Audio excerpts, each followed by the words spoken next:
Good morning all of you again. Maharashtra राज्य police दलामध्ये नवीन police महासंचालक संजय पांडेसी आल्यानंतर आणि आपले ॲडिशनल डी जी ट्रेनिंग साहेब संजय कुमार साहेब, I G P Ravindra Sengaonkar साहेब आणि आपले डी टी एसचे प्राचार्य नखाते साहेब यांच्या मार्गदर्शनाखाली आपण एकत्र येण्याचा हा विशेषतः ऑनलाईन एकत्र येण्याचा आणि प्रशिक्षणाचा कार्यक्रम जो सुरू आहे तो अतिशय उपयुक्त आहे. 2 दिवसाचंच ट्रेनिंग किंवा जास्तीत जास्त 3 दिवसाचं ट्रेनिंग असावं, कारण जिल्ह्याच्या ठिकाणी 8 दिवस 15 दिवस रिफ्रेशर कोर्स चालतात, पण त्यापैकी बरेचसं काम हे वर्किंग करून घेतात तुमच्याकडून, फटीग वर्क. त्याऐवजी या 2 दिवसामध्ये ऑनलाईन प्रशिक्षणामध्ये तुम्ही जे घेणार आहे ज्ञान आणि तुमचं रिफ्रेश होणारे नॉलेज ते अतिशय महत्त्वाचं आहे. तर आपल्या या आजच्या विषयाची सुरुवातच करतो की इन्क्वेस्ट पंचनामा करण्याचे अधिकार, करण्याची कार्यपद्धती आणि कोणत्या परिस्थितीमध्ये इन्क्वेस्ट पंचनामा करायला पाहिजे, आणि मग हा अकस्मात मृत्यूचा तपास आहे का चौकशी आहे असा अनेक वेळा तुमच्या मनामध्ये प्रश्न पडतो. तपासामध्ये साक्षीदारांच्या किंवा नातेवाईकांच्या मैताच्या नातेवाईकांचे जबाब घ्यायचे का, जबाबावरती सही घ्यायची का नाही घ्यायची, या सर्व प्रश्नांची उत्तरं तुम्हाला मी या आजच्या लेक्चरमधून स्पष्ट करणार आहे. त्यामुळे थेट आपण क्रिमिनल प्रोसिजर कोड कलम 2(H) या एका पोलीस तपास या शब्दाच्या व्याख्येकडे सुरुवातीला घेऊन जातो, कारण कुठल्याही पोलीस अंमलदाराला पोलीस तपास या शब्दाची व्याख्या कोठं आहे आणि तपास म्हणजे नेमकं काय हे माहीत असणं आवश्यक आहे. कारण तुम्ही या ठिकाणी अनेक वेळा अनेक तपास केलेत, अनेक चार्जशीट पाठवलेत, परंतु आजच्या व्याख्यानामधून तुम्हाला काहीतरी रिफ्रेश झालं पाहिजे, तुमचं नॉलेज उजळणी मिळाली पाहिजे, नवीन काहीतरी तुम्हाला शिकायला मिळालं पाहिजे. म्हणून सुरुवातीला सांगतो की CRPCच्या कलम 2(H) या शब्दामध्ये पोलीस तपास म्हणजे काय किंवा तपास म्हणजे काय या शब्दाची व्याख्या आहे. तर तपास म्हणजे काय हे एका वाक्यात सांगता येत नाही, म्हणून तपासामध्ये अनेक बाबींचा किंवा अनेक कागदपत्रांचा, अनेक गोष्टींचा समावेश होतो, आणि तपास हा फक्त आणि फक्त CRPC मधल्या आणि काही विशेष कायद्यातील तरतुदीनुसार केला जातो. हा तपास करण्याचे अधिकार पोलीस अधिकाऱ्यांना आणि अंमलदारांना आहेत, आणि तपास करत असताना फक्त CRPC मधल्या तरतुदीप्रमाणे विविध कागदपत्रे तयार करणे आणि विविध कागदपत्राच्या तयारीने पुरावा संकलित करणे आणि त्या गुन्ह्यामधील किंवा घटनेमधील किंवा अकस्मात मृत्यूच्या प्रकरणामधील नेमकं अंतिम सत्य शोधून काढणे हे पोलिसाचं ध्येय असतं किंवा तपासाचं ध्येय असतं. म्हणजे तपासामध्ये 3 बाबी लक्षात ठेवा. तपास हा फक्त आणि फक्त CRPCतील वेगवेगळ्या तरतुदीप्रमाणे करायचा आहे. तपासामध्ये पुरावा संकलित करण्याचं काम केलं जातं, आणि या पुराव्याच्या अंती शेवटी या गुन्ह्यामधलं किंवा घटनेमधलं किंवा अकस्मात मृत्यूमधलं सत्य काय आहे अंतिमता याचा निष्कर्ष काढणे म्हणजे तपास. तर हे तपास करण्याचे अधिकार कोणाकोणाला आहेत, तर भारतामध्ये ऑल इंडिया लेवलच्या इन्स्टिट्यूट बघितल्या किंवा तपास यंत्रणा पाहिल्या तर CBI आहे, त्यानंतर नॅशनल इन्व्हेस्टिगेशन एजन्सी आहे, नार्कोटिक कंट्रोल ब्युरो आहे, एन्फोर्समेंट डायरेक्टरेट आहे, की गेल्या 2 वर्षापासून आपण या 3-4 म्हणजे तपास यंत्रणांचा तपास म्हणजे कसा चालला आहे महाराष्ट्रामध्ये हे आपण बघतोय. विशेषतः CBIनं SSR प्रकरण म्हणजे सुशांत सिंग राजपूत प्रकरण हाताळलं, त्यानंतर आता सचिन वाजे अँटिलिया केस ते मुंबईचे नॅशनल इन्व्हेस्टिगेशन एजन्सी तपास करत आहे, त्यानंतर एन्फोर्समेंट डायरेक्टरेट वेगवेगळ्या मंत्र्यांपासून माजी मंत्र्यांपासून तपास चालू आहे, आणि मग आपल्याला या देश पातळीवरच्या तपास यंत्रणांचा सुद्धा तपास CRPCच्या बाहेर जात नसतो, हे लक्षात ठेवा. तसं आपण सुद्धा CRPC बाहेर जायचं नाही. मला तुम्ही तपासामधला कोणता कागद कोणत्या कलमान्वये केला जातो ते कधीही विचारा मला तुम्ही, मी तुम्हाला अगदी स्पष्टपणे सांगणार. आणि त्यामुळे तुमच्या मनामधील शंका उद्यापर्यंत एकही राहणार नाही, अशा पद्धतीनं सांगतो. मग राज्य पातळीवरती CID आहे, आपलं पोलीस विभाग आहे, त्यानंतर मग पुन्हा आपले दारूबंदी विभाग आहे, फॉरेस्ट ऑफिसर्स विभाग आहेत. या लोकांना सुद्धा तपासाचे अधिकार आहेत किंवा या विभागाला सुद्धा तपासाचे अधिकार आहेत त्या कायद्याप्रमाणे. आणि मग आपण या अकस्मात मृत्यूच्या तपासाकडे जात असताना CRPC मधलं चॅप्टर 12 जो आहे 154 ते 176 हा बहुतेक सर्व अंमलदाराचा तोंडपाठ असला पाहिजे, तोंडपाठ. आणि मग त्यातल्या त्यात आता 174 ते 176 या तपासाची 3च कलमं जर तुम्ही तोंडपाठ केली तर तुम्हाला कोणत्याही प्रकारच्या अकस्मात मृत्यूच्या तपासामध्ये काहीही अडचणी येणार नाही. आणि ती इतक्या सोप्या भाषेमध्ये आम्ही या आमच्या पुस्तकामध्ये सांगितलेले आहेत.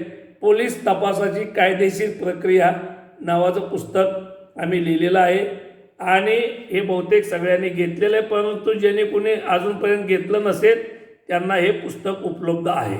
एकदम सोप्या भाषेमध्ये जेवढं पाहिजे तेवढंच मी यामध्ये लिहिलेलं आहे. ही पुस्तकाची जाहिरात नसून केवळ माहिती देतोय. तर आपण मुख्य प्रश्नाकडे जाऊया की अकस्मात मृत्यूचा नोंद झाल्यानंतर आपल्याला इन्क्वेस्ट पंचनामा करण्याचे अधिकार आहेत. हे इन्क्वेस्ट पंचनामा करण्याचे अधिकार लिहून ठेवा हवालदार ASI मंडळींनी. 30/12/1961 पासून हवालदार ASI यांना हे अधिकार देण्यात आलेले आहेत. पूर्वी शक्यतो पोलीस सब इन्स्पेक्टर इन्क्वेस्ट पंचनामा करायचे, परंतु 30/12/1961च्या गृह विभागाच्या अधिसूचनेपासून सर्व गुन्ह्यांचे तपास करण्याचे अधिकार पोलीस हवालदार यांना आहेत. सर्व अगदी खून, दरोडा, खुनासहित दरोडा अशा सर्व गुन्ह्यांचा तपास करण्याचे अधिकार कायमस्वरूपी 30/12/61 पासून दिलेले आहेत. आणि पोलीस नाईक यांना 2006 पासून 14/2/2006 पासून सर्व गुन्ह्यांचे तपासाचे अधिकार दिलेत. परंतु DG साहेबांनी फक्त सुरुवातीला एक 14 प्रकरणांचा तपास पोलीस नाईक यांच्याकडे दिलेला आहे. म्हणजे किरकोळ स्वरूपाचे गुन्हे, काय अकस्मात मयत, काय मोटर अपघाताचे गुन्हे, काय अर्ज चौकशा, EDचा तपास. त्यामुळे आपण म्हणतो, परंतु 2006 पासून सर्व गुन्ह्यांचा तपास करण्याचे अधिकार ओरिजिनल शासनानं आपल्याला दिलेले आहेत. ते अधिकार कोणीही काढून घेऊ शकत नाही, हे कायमचं लक्षात ठेवा. तर 174 प्रमाणे अकस्मात मृत्यूची नोंद झाली, त्याला इंग्लिशमध्ये ॲक्सिडेंटल डेथ रिपोर्ट म्हटलेलं आहे. विदर्भामधली काही मंडळी असतील तर तिकडे मर्ग वगैरे असा शब्द वापरला जातो. तर 174 प्रमाणे खालील 6 प्रकरणामध्ये अकस्मात मृत्यू दाखल झाला पाहिजे. मी काय म्हणते बघा, ह्याला अननॅचरल डेथ सुद्धा म्हणतात, अनैसर्गिक मृत्यू. नैसर्गिकरित्या मृत्यू होत असेल तर ते दाखल करण्याचे अधिकार, न करण्याचे अधिकार हे पोलीस ठाणे प्रभारी अधिकाऱ्याला आहेत.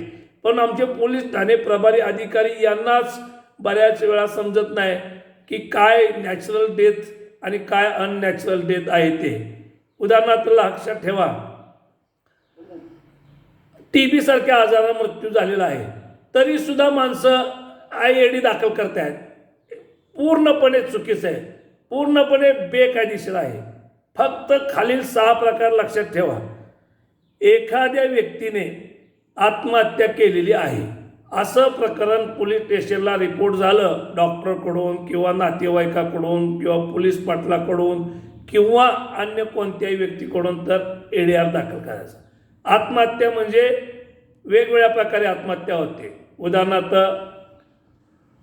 गळफास घेऊन, विषारी औषध पिऊन, विहिरीमध्ये उडी मारून, नदीमध्ये उडी मारून, किंवा आणखीन रेल्वे पटरीवरती उडी मारून, वाहनाखाली उडी मारून, वेगवेगळ्या प्रकारे आत्महत्येचे प्रकार आहेत.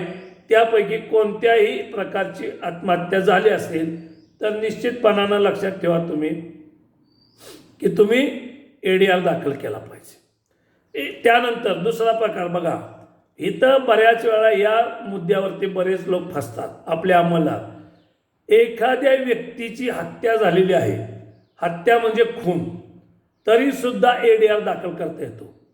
असं म्हणता येत नाही की पोलीस स्टेशनमध्ये म्हणजे आल्या आल्या लगेचच खुनाचा गुन्हा दाखल करावा, असं नाही. या 174 मध्ये म्हणलं एखाद्या व्यक्तीची हत्या झालेली आहे, उदाहरणार्थ एखाद्या विहिरीमध्ये पोत्यामध्ये प्रेत मिळून आलेलं आहे, बांधलेलं आहे, दगड टाकलेलं आहे अगदी पोत्यात, तरीसुद्धा तुम्ही सुरुवातीला मर्ग किंवा ADR दाखल करू शकता. त्यानंतर मग सरकारतर्फे तुम्ही गुन्हा दाखल करा. परंतु जरी समोर दिसत असलं तरीसुद्धा ADR दाखल करण्यामध्ये कोणतीही चूक नाही, हे बऱ्याच वरिष्ठ अधिकाऱ्यांच्या पण लक्षात येत नाही आणि त्यामुळं बऱ्याच वेळा तुम्हाला नोटीस देतात. ते चुकीचं आहे. लक्षात ठेवा, कोणत्याही व्यक्तीचा खून झाला आहे, हत्या झालेली आहे अशी जरी खबर आली तरी ADR दाखल करा. त्यामध्ये सुद्धा इन्क्वेस्ट पंचनामा करता येतो. तिसरा भाग आहे, एखाद्या व्यक्तीची हत्या प्राण्याकडून झालेली आहे. प्राणी मग तो वाघ असेल, सिंह असेल, अस्वल असेल किंवा अन्य कुठलाही वन्य हिंस्र प्राणी असेल, बिबट्या किंवा आणखीन काय प्राणी आहेत ते. तिकडे विदर्भामध्ये जास्त जंगल आहे किंवा काही ज्या भागामध्ये वन्य प्राणी असतात तिकडून अशा प्रकारच्या घटना घडत असतात. त्यानंतर काही ग्रामीण भागामध्ये बैलाचं शिंग पोटामध्ये मारल्यामुळं किंवा लागल्यामुळं सुद्धा मृत्यू झालेले आहे. तर 3 प्रकार झाले. एखाद्या व्यक्तीने आत्महत्या केली आहे, एखाद्या व्यक्तीचा खून झाला आहे किंवा एखाद्या व्यक्तीची हत्या प्राण्याकडून झालेली आहे. चौथा, एखाद्या व्यक्तीची हत्या यंत्राद्वारे झाली आहे, मशीन, मग ते मळणी मशीन असेल, धान्य मळणी मशीन असेल, कारखान्यातलं मशीन असेल, साखर कारखान्यातलं मशीन असेल, पट्ट्यात अडकला, गिरणीच्या पट्ट्यात अडकला, आणखीन कुठल्या इमारतीवरनं पडला तरीसुद्धा ते हत्या यंत्राद्वारे झालेली आहे. एखाद्या व्यक्तीचा अपघाती मृत्यू झालेला आहे. अपघाती मृत्यू म्हणजे इमारतीवरनं पडलेला आहे किंवा इलेक्ट्रिक शॉक लागलेला आहे, अचानकपणे त्याला काम करतोय पोलवरती आणि इलेक्ट्रिक शॉक लागला आणि त्यामध्ये पण तो मृत्यू झाला असेल तरीसुद्धा तो अपघाती मृत्यू या सदराखाली येतो. मोटर अपघातामध्ये झालेला मृत्यू किंवा बैलगाडीखाली झालेला असेल तरीसुद्धा तो ADR मध्येच येतो. आणि शेवटचा प्रकार लक्षात ठेवा, तो म्हणजे एखाद्या व्यक्तीचा मृत्यू संशयास्पद परिस्थितीत झाला आहे असा वाजवी संशय, वाजवी या शब्दाला अंडरलाईन करा, वाजवी संशय, रिजनेबल सस्पिशन, म्हणजे एखादी महिला आहे आणि नवविवाहित आहे, तिचा मृत्यू नेमकं सकाळी सकाळी तिच्या तोंडाला फेस आला आणि ती मृत्युमुखी पडलेली आहे अशी नातेवाईकांनी खबर दिलेली आहे. आणि तिकडं तर आपणाला म्हणजे पुन्हा सांगत आहेत की नाही साहेब ते नैसर्गिक मृत्यू आहे, आता आम्ही अंत्यविधीची तयारी केलेली आहे आणि आता आम्हाला अंत्यविधी करू द्या. नाही, इथे संशयाचा प्रकार असेल, वाजवी संशय असेल, विशेषतः नवविवाहितेचा मृत्यू असेल तर निश्चितपणानं तुम्ही या ठिकाणी थांबवलं पाहिजे. तुम्हाला वाजवी आधी संशयावरून अशा प्रकारचा ADR दाखल करण्याचा, पोस्टमॉर्टम करून घेण्याचा, मृत्यूचं कारण समजून घेण्याचा अधिकार आहे.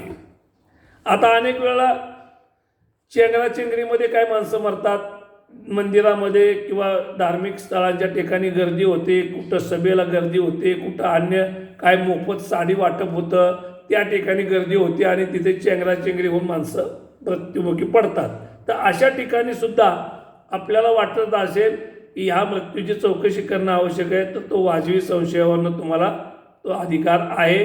यामध्ये नातेवाईक कितीही ऑब्जेक्शन घेत असले तरी तुम्ही तसा घेऊ देण्याची आवश्यकता नाही.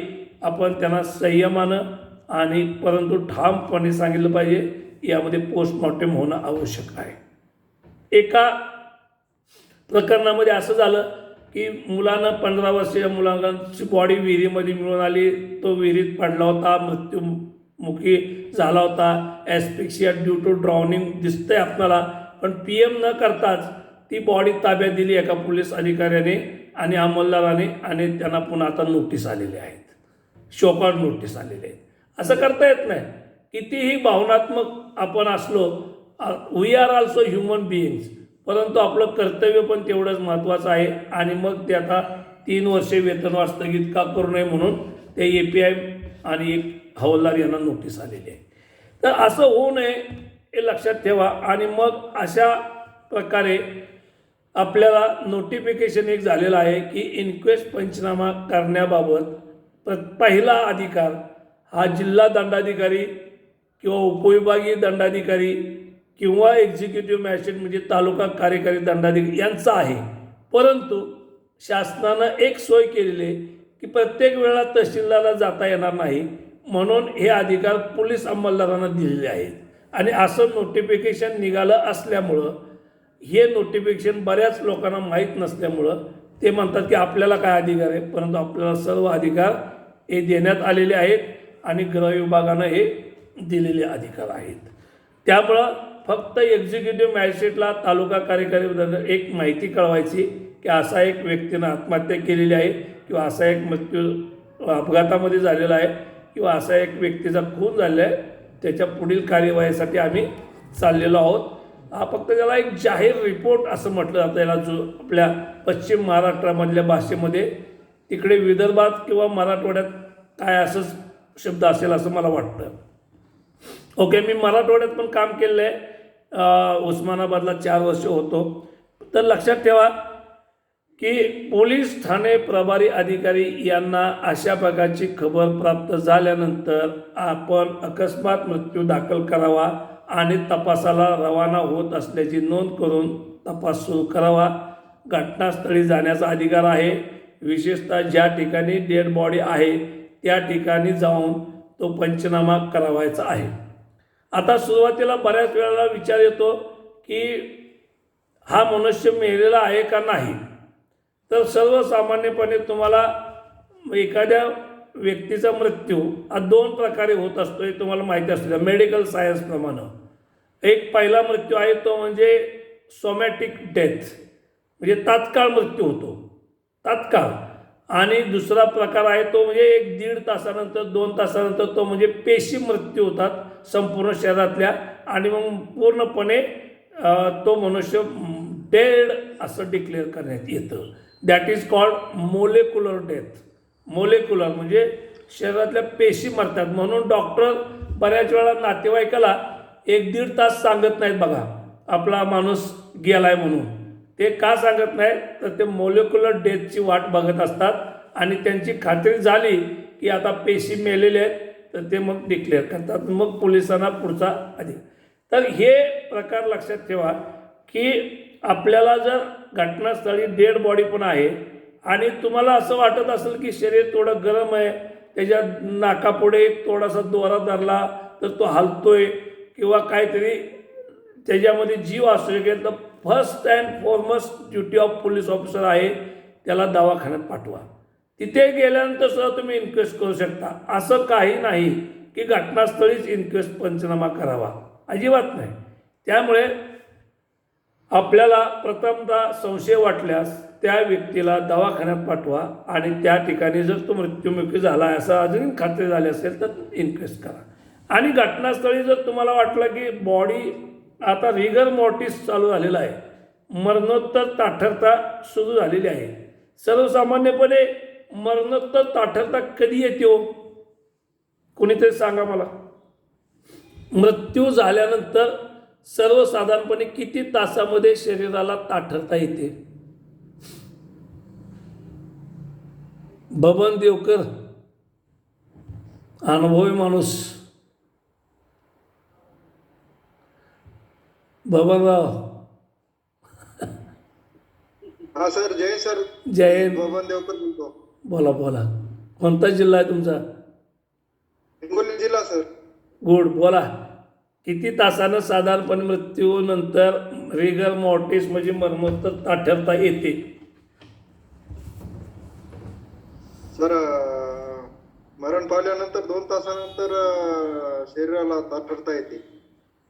दुसरं कोणाला? संदीप शिवाजी संदीपराव, तुमचं लक्ष कमी आहे काय? बरं, कोणी बी सांगा. हा सांगा. बरं, 4 ते 6 तास पर्यंत. अजून सर्वसाधारणपणे मनुष्याला 10 ते 12 तासानंतर रिगर मॉर्टिस चालू होतं, मृत्यूनंतर 10 ते 12 तासानंतर, आणि 3 ते 4 तासानंतर पोस्टमॉर्टेम लिव्हिडिटी, ज्याला मरणोत्तर निलिमा म्हणतात. मरणोत्तर निलिमा म्हणजे काय? आपल्या डेड बॉडी ज्या अशी जर उतान्या स्थितीत असेल किंवा पालत्या स्थितीत असेल, जमिनीकडे जो भाग आहे त्या भागाकडे त्या गुरुत्वाकर्षक शक्तीमुळं ते रक्त खाली खेचलं जातं आणि मग ते निळसर होतं, आणि निळसर झाल्यानंतर मग त्याला मरणोत्तर निलिमा म्हणतात. कुणाच तरी माईक बंद करा. हां, तर लक्षात ठेवा, सर्वसाधारणपणे 10 ते 12 तासानंतर मरणोत्तर ताठरता येते. त्यामुळं आपल्याला हां, तर इन्क्वेस्ट म्हणजे काय? तर एक चौकशी करणे, काळजीपूर्वक चौकशी करणे असा त्याचा अर्थ आहे. आणि या इन्क्वेस्ट पंचनामा करत असताना जर घटनास्थळीच आपण इन्क्वेस्ट पंचनामा करणार असू तर सुरुवातीला त्यामध्ये काय आलं पाहिजे तुमच्या मते? की हे ADR नंबर आला पाहिजे. 2 पंच जे आहेत त्या पंचनाम्याची सुरुवात करतानाच तुम्ही असं म्हटलं पाहिजे की मी पोलीस अंमलदार वरील 2 पंचांना अमुक अमुक पोलीस शिपाई किंवा पोलीस नाईक यांच्या मदतीने घटनास्थळी बोलवले आहे, आणि मी त्यांना सांगितले की अशा व्यक्तीने अकस्मात मृत्यूची खबर दिली आहे. त्या व्यक्तीचे नातेवाईक किंवा ते प्रेत ओळखणारी व्यक्ती इथे हजर आहेत, आणि आपणाला शरीराचा दिसते परिस्थितीचा मृतदेहाचा इन्क्वेस्ट पंचनामा करावायचा आहे. त्यावरून ते 2 पंच किंवा 2 पेक्षा अधिक व्यक्ती असतील ते तयार झाले आणि पंचनामा आपण सुरू केला. महिला मृतदेह असेल तर महिला पंच कमीत कमी 1 आवश्यक आहे. 2 पेक्षा जास्त पंच घेण्याची तरतूद आहे. अगदी 5 व्यक्तींना सुद्धा तुम्ही पंच घेऊ शकता. 5 व्यक्तींना सुद्धा यामध्ये कायद्यातच लिहिलेलं आहे. कारण पंचनामा या शब्दाचाच अर्थ आहे की पंच म्हणजे 5 कमीत कमी रिस्पेक्टेबल पर्सन, आणि नामा म्हणजे लिखाण. आणि डॉक्टरसुद्धा कधी कधी कमीत कमी 3 डॉक्टर 5 डॉक्टर पोस्टमॉर्टेम करतात कॉम्प्लिकेटेड मॅटरमध्ये. म्हणून हे लक्षात ठेवा की 2 पेक्षा जास्त पण व्यक्तींना पंचनामामध्ये पंच म्हणून घेता येतं. आता मृतदेह काढला कोणी? बघा, प्रथमतः पाहिला कोणी हे लिहिलं पाहिजे. मृतदेह काढला कोणी म्हणजे समजा झाडावर लटकत होता, विहिरीत पडलेला होता किंवा नदीमध्ये पडलेला होता, तर तो मृतदेह काठावरती उचलून कोणी आणला त्यांचे नाव पत्ता लिहिला पाहिजे. त्यानंतर एकापेक्षा जास्त व्यक्ती ते मृतदेहाला ओळखत असतील तर 2 व्यक्तींची नावं घ्या, 3 व्यक्तींची नावं घ्या. काही अडचण नाही. यामध्ये तुम्ही जितक्या जास्त लोकांना समाविष्ट कराल तुमचा तपास तेवढा पारदर्शक आणि अचूक होणार आहे आणि एकदम सत्य होणार आहे. त्यामुळं 2 व्यक्तींनी जर ओळखलं तरी 2 व्यक्तींची ओळख घ्या. त्यामध्ये इन्क्वेस्ट पंचनामा करताना सुरुवातीलाच द्यायचं की आता पहिल्या जुना पद्धतीचा पंचनामा करायचा नाही की आम्हा पंचांना पोलीस अंमलदार अमुक यांनी बोलावले, वरून आम्ही हजर झालो व आम्ही आता या ठिकाणी हजर झाल्यानंतर आम्ही ही परिस्थिती ऐकली आणि पाहिली आणि आता आम्ही पंचनामा लिहून देतो तो खालीलप्रमाणे. हे पूर्णतः चुकीचं आहे. ही पद्धत बंद करा. महाराष्ट्र पोलीस दलात कमीत कमी आता आजपासून तर ही पद्धत बंद करा. काही ठिकाणी चालू आहे, अनेक ठिकाणी बंद झालेली आहे. ओके. मृतदेह कोणी काढला? तो कोणी जमिनीवर ठेवलेला होता. त्यानंतर कोणी त्या मृतदेह ओळखला, एकापेक्षा जास्त ओळखी असतील तरी पण ते लिहा. त्यानंतर मृतदेहाची नखशिकांत म्हणजे अगदी पायाच्या नखापासून ते डोक्यापर्यंत या ठिकाणी बारकाईने तपासणी करायची आहे. उतान्या स्थितीत, पालत्या स्थितीत कपडे काढले पाहिजेत, गुप्तांग पाहिलं पाहिजे आणि त्या ठिकाणी अगदी 4 तुम्हाला जर भाग करता आले शरीराचे तर अतिशय चांगलं. उदाहरणार्थ डोके आणि चेहरा, मानेपर्यंतचा भाग, यामध्ये आता तुमचे छापील फॉर्ममध्ये चांगलंच आहे, पण तुम्हाला लिहिता आलं तर जर केस एखाद्या स्त्रीचे दाट असतील किंवा एखाद्या म्हणजे पुरुषाचे सुद्धा केस दाट असतील तर केसाच्या आतमध्ये कुठे जखम आहे का हे पाहिलं पाहिजे. त्यासाठी आपल्याजवळ काय पाहिजे, हँड ग्लोव्ज पाहिजेत. आता तुम्ही लॉकडाऊनमध्ये बरेच लोक हँड ग्लोव्ज, सॅनिटायझर, मास्क वगैरे अतिशय चांगल्या तयारीत असतात. तसं तुमच्या हँड ग्लोव्ज पाहिजेत. हँड ग्लोव्ज घालून ते बघितलं पाहिजे. आणि हे पोलीस शिपाई जे नवीन आहेत त्यांनासुद्धा शिकवा, अतिशय आवश्यक आहे. आम्ही प्रोबेशनर PSI असताना सुद्धा आम्हाला त्यावेळेला हँड ग्लोव्ह मिळत नव्हते, तरी पण आम्हाला ते तपासायला भाग पाडलेला आहे. कारण सांगतो, सातारा जिल्ह्यामधील एक पाचगणी पोलीस स्टेशन आहे, तिथे एका बंगल्यामध्ये एका नोकराचा मृत्यू झाला अशी खबर मालकानं दिली आणि त्याला वरून कोठेही जखम नव्हती. आणि मग त्या पोलिसांनी पंचनामा केला, असं केसात काय डिटेल बघितलं नाही, काय नाही, आणि तसाच इन्क्वायरी पंचनामा केला आणि ते प्रायमरी हेल्थ सेंटरला पाठवलं. प्रायमरी हेल्थ सेंटरच्या डॉक्टरला लक्षात आलं की इथं काहीतरी म्हणजे मृत्यू कॉम्प्लिकेटेड दिसतोय, सिव्हिल हॉस्पिटलला जाऊ द्या. सातारला पाठवला. मग सातारला पाठवल्यानंतर इन्क्वायरी वाचला. डॉक्टर म्हणले काही जखम नाही, म्हणल्यावर विशेष आहे म्हणले. डॉक्टर म्हणाले, बार्बरला म्हणाले, बार्बर तिथे केस कापणारे असतात बघा, ते वस्त्रा घेऊन, त्या लोकांना बोलवलं. त्यांनी केस असे वपन केलं वस्त्र्यानं.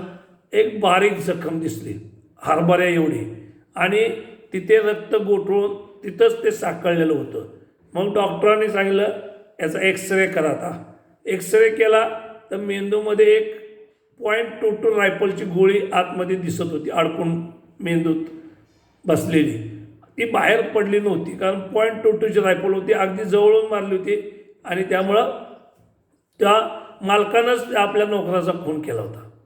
त्यामुळे असं इन्क्वेस्ट पंचनामा करण्याचं जे काही आपलं पूर्वीचं तंत्र आहे ते थोडंसं नवीन पोलीस कॉन्स्टेबल सगळे विसरलेले आहेत. कारण सगळे व्हॉट्सअप युनिव्हर्सिटीचे पदवीधर झालेले आहेत. व्हॉट्सअप, यूट्यूब, इंस्टाग्राम, फेसबुक यामध्ये त्यांचा एवढा वेळ चाललेला आहे की असलं काय इन्क्वेस्ट पंचनामा, डेड बॉडी काय सांगताय आम्हाला बघायला, आमचं काम आहे का असं म्हणायला लागलीत ते आता. तर हे अंमलदारांनी थोडंसं लक्षात ठेवा, आपली कायदेशीर जबाबदारी आहे.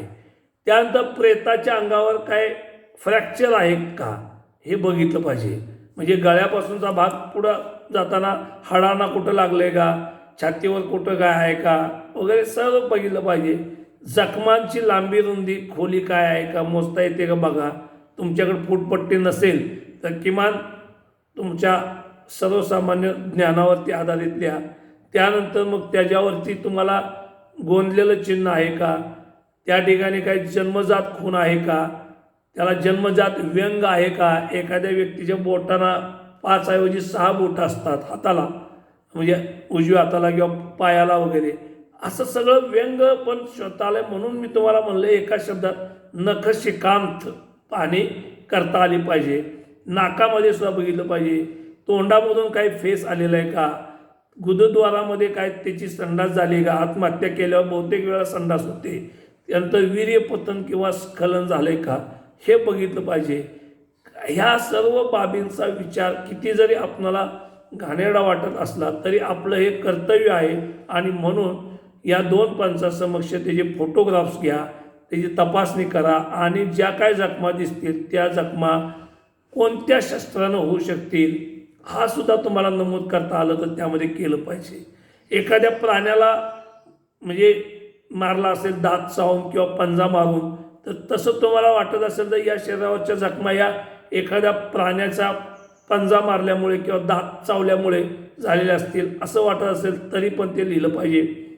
शस्त्र किंवा साधन जे काय वापरलं असेल ते लिहा. आणि रेल्वे पटरीवरती बहुतेक वेळा डेड बॉडीज असतात, त्याबाबतची माहिती तुम्ही लिहिली पाहिजे. ते रेल्वे पटरीवरच्या बॉडीवरती लक्षात ठेवा तुम्ही, माणसाला अगोदर मारून टाकला असेल आणि गळा दाबून आणि पुन्हा पटरीवर आणून टाकला असेल तर त्यामधून होणारे जे रक्तस्राव आहे तो विशिष्ट प्रकारचा असतो. त्यामध्ये असं रक्त एकदम लांब चिळकांड्या मारून जात नाही, म्हणजे त्यातून जिवंत माणसाच्या अंगातून जसं एखादी चाकू मारल्यावर रक्त बाहेर येईल तसं येत नाही. मेलेल्या माणसाचं रक्त तिथंच लगेच गोठून तिथंच खाली काळं निळं रक्त बाहेर येतं. त्यामुळे मृत्यूपूर्वीच्या जखमा आहेत का मृत्यूनंतरच्या जखमा आहेत हे पण डॉक्टरला ओळखू येतं आणि पोलिसांना पण ओळखता आलं पाहिजे. आणि म्हणून लक्षात ठेवा की police should know something of everything. इथं काय प्रश्न आहे काय कोणाला? हॅलो, मध्येच कोणाला काय प्रश्न आहे का? संशय एखादा शंका असेल तर विचारा, नाहीतर माझं लेक्चर वन वे ट्रॅफिक नको. सर इन्क्वेस्ट पंचनामा करण्याच्या वेळी ईडी नंबरच्या अगोदरच होतो इन्क्वेस्ट पंचनामा आणि घटनाचा पंचनामा तर स्टेशनरी नोंद करून सरच जातो. हा करेक्ट. स्टेशनरी नोंद करून सुद्धा आपणाला तपासाचे अधिकार प्राप्त होतात. CRPC 157 प्रमाणे लक्षात ठेवा. आणि त्यामुळं स्टेशनरी नोंद क्रमांक अमुक 25/2021 दिनांक 9/8/2021 मधील वेळ 10 वाजता अशी टाकून तुम्ही इन्क्वेस्ट चालू करू शकता. यामधील मृत्यू झालेल्या व्यक्तीचा देहाचा पंचनामा. ओके, चांगला प्रश्न आहे आणि सर्वांनी लक्षात ठेवा, इन्क्वेस्ट पंचनामा केवळ ED दाखल झाल्यावरच करता येतो असं नाही, तर स्टेशन डायरी नोंद करून सुद्धा करता येतो. अगदी मोटर अपघात नोंद क्रमांक घालून सुद्धा इन्क्वेस्ट पंचनामा करता येतो. कारण फेटल ॲक्सिडेंटमध्ये बऱ्याच वेळा मोटर अपघात पहिल्यांदा नोंद होतो आणि त्यामुळं असा आपणाला करण्याचा अधिकार आहे. यस. आता सर्वात एक क्वचित प्रसंग येतो, जेव्हा केव्हा प्रेत जमिनीमध्ये पुरलेला असेल, विधीपूर्वक पुरलेला असेल, तर अशा विधीपूर्वक पुरलेल्या प्रेताचा पंचनामा करण्याचे अधिकार कोणाच्या उपस्थितीमध्ये केला पाहिजे तो सांगा?